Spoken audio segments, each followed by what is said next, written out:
Hey up people, welcome to Joe's Workshop.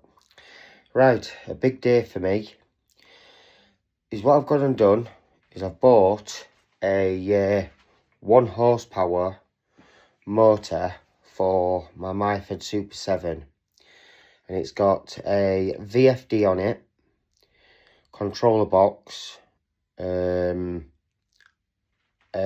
everything else that basically comes with them. I fitted this the other day, and what a job it was to fit, basically.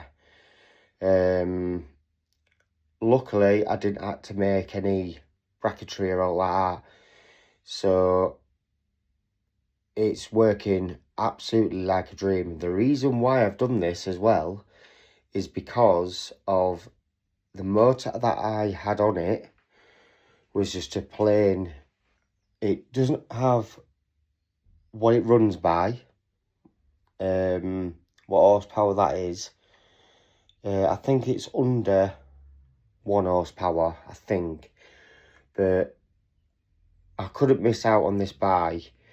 I bought the full kit because the bloke was selling it as a full kit.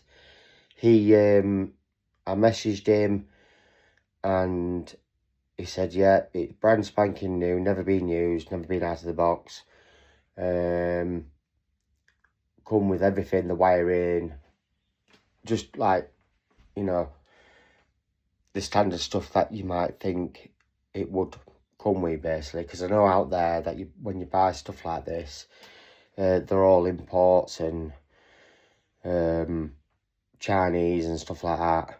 I was looking on sites to actually purchase one, but they were way too expensive. The one that I found was a controller box. Well, the first one that I found was a controller box that automatically feed rates. So when you are going into speeds, is what it is a sensor that you can put on your carriage, and it automatically does the speed for you. Now, out there is lathes that do that, that have already got full setup on them. Luckily, I found one, and it came with a sensor on it for the cross slide, the main bed slide, and all it is a sensor that tells you when you turn your wheel in, it speeds up for you or decreases. And believe it or not, they are good, to be honest with you. So I do like that idea, but it was way out of the budget that I wanted to spend. It was way over £1,000 basically, and that was between a 1 and 2 horsepower 3-phase inverter. But this one that I picked up was absolutely fantastic, to be honest with you. I couldn't go wrong. The bloke put every detail in. I even spoke to him and stuff like that. So what we'll do is I'll show you the VFD and everything, and then I'll show you how it actually works. But my camera won't turn around on my phone, but I'll have to swing around. So basically, that there is your power source. Now, the only problem I've got with this, basically, if anyone knows, or if anyone's purchased something like this, can they tell me how to put the RPM on? Because it only does it in F mode.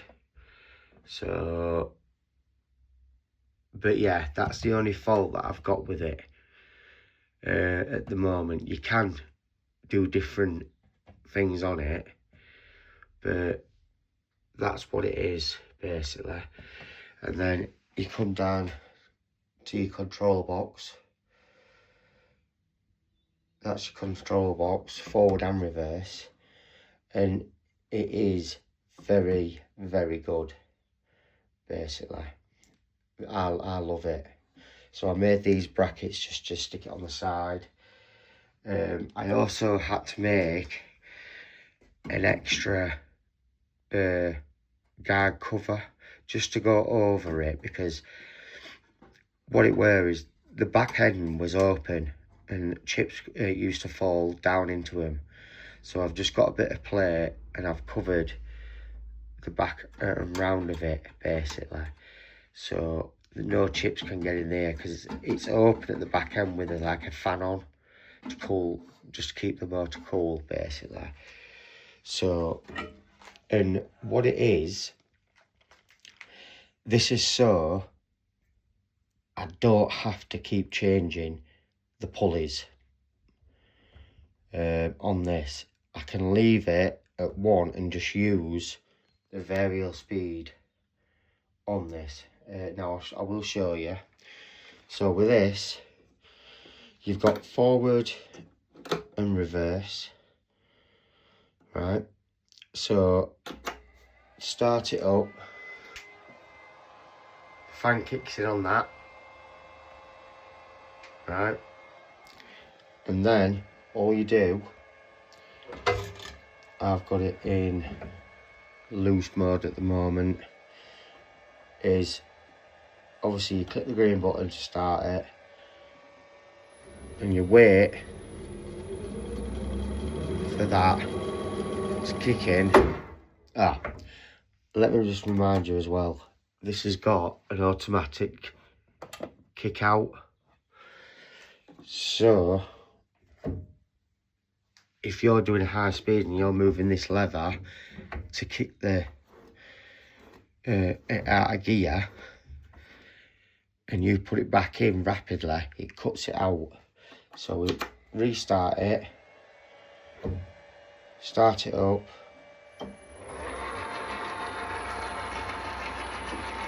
and there you have it basically. And I do like this, because you've got various speeds, as you can see there, right?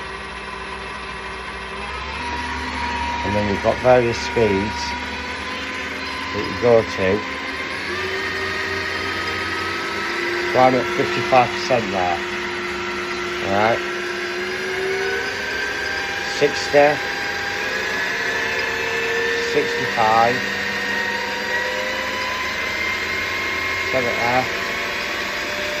75, 80, 85, 90,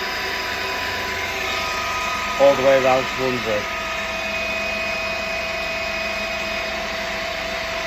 And that's what it does up there.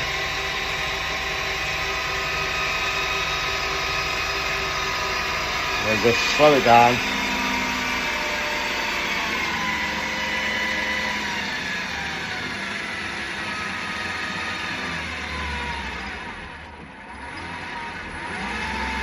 I've left it at 50, and then hit the red button,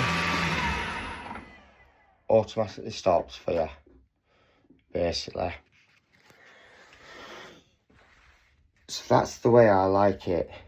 And the parts that I can do on that, you can't do you can do big cuts. And the reason why I do love this is because I was testing a piece out yesterday, a piece of 4140, this stuff, right? And honest to God, right, I was doing a thou cut, and a thou and a half cut, and it didn't bog down. one bit. It still ran it and everything. I had proper chips coming off of it, and stuff like that, and it still run absolutely perfect. The one thing I do want to suggest, excuse me a minute, is a quick note. I want to know about this gear, basically. And what it is, I'll spin you around again. That gear there, I don't think you could see it properly. I'll just go grab a torch.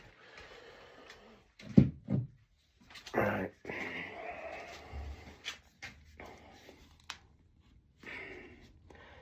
Put on the end of that there. Hold on. There, right. This gear here, down here, right, I just want to know a bit about that gear, because this is normal drive, right? When that gear there is fully down, that's normal drive. When you put this gear, I can't do it with two hands, up into that gear, basically it locks it, right? When you turn it on, and I'm not going to do it, it doesn't do anything. Basically, you're just straining the motor, and I don't know what that gear is for. Basically, I can't find it in the handbook, but that gear there literally does nothing. So if anyone knows what that gear does, I would be very appreciated. It looks to me like it runs at the moment by itself on just that little shaft down there, basically. So when you put it down into gear, that gear then runs, I think it runs the gearbox. Now I'm not too sure, but that's the main gear, that it even runs free there. So basically that's just spinning now freely. So I don't know what that gear is when you move that up, basically. So if anyone knows out there of what that gear could be, I would be grateful, because it just seems a waste, that. I have asked a few people, but they don't, to be honest with you, they don't know what it could be, basically. And I have got a chip in there at the moment, and that nasts me off. Let's get that out. But yeah, so basically that's what that does, and I just don't know, it's not in the handbook of what it actually does. But yeah, it's a strange one, really, because it just doesn't do anything. It kind of locks itself up, so I don't know exactly what's what with that, really. Another one as well with this motor, because you run in high speed, you have to keep your oil ports and your bearing ports topped up, which is standard anyway, so you want to do that every time. But yeah, it works absolutely as it should.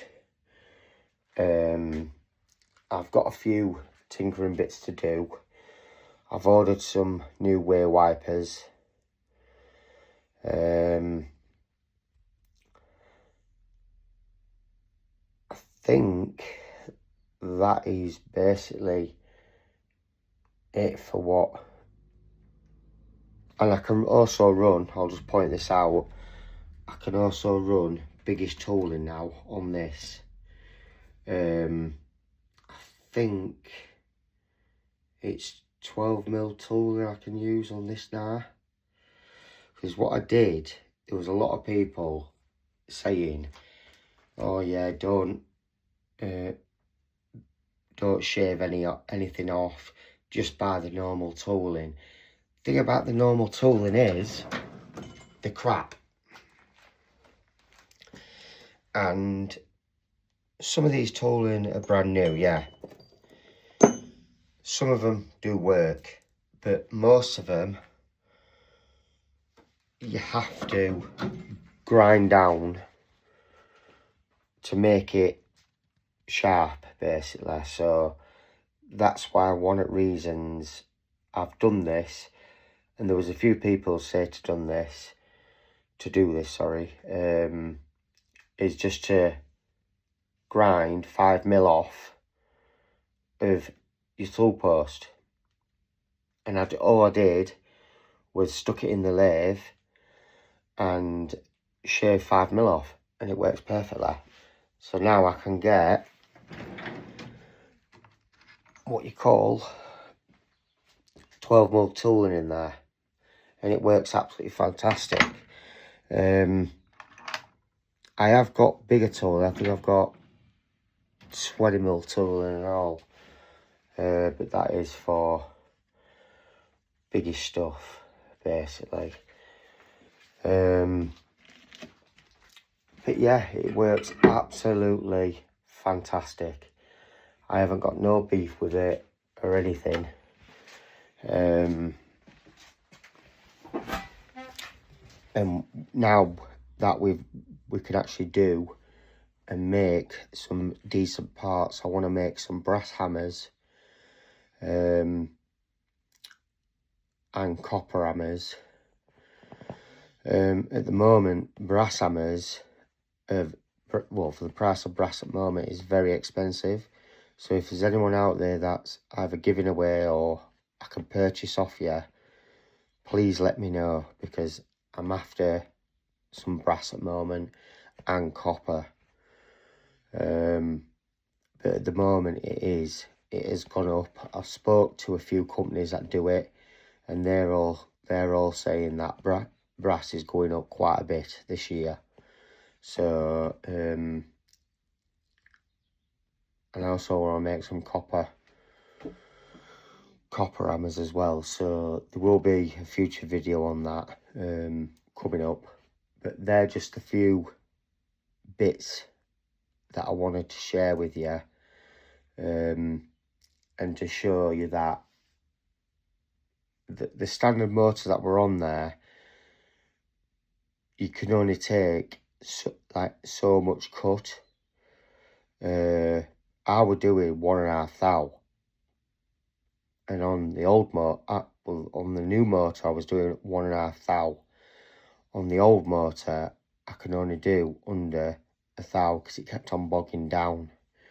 Basically, I don't know if that was just because the old motor is fantastic. Don't get me wrong, works like a dream, but it just didn't have the power capability for it.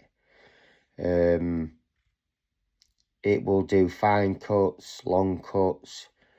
I'm still working on how to do parting off.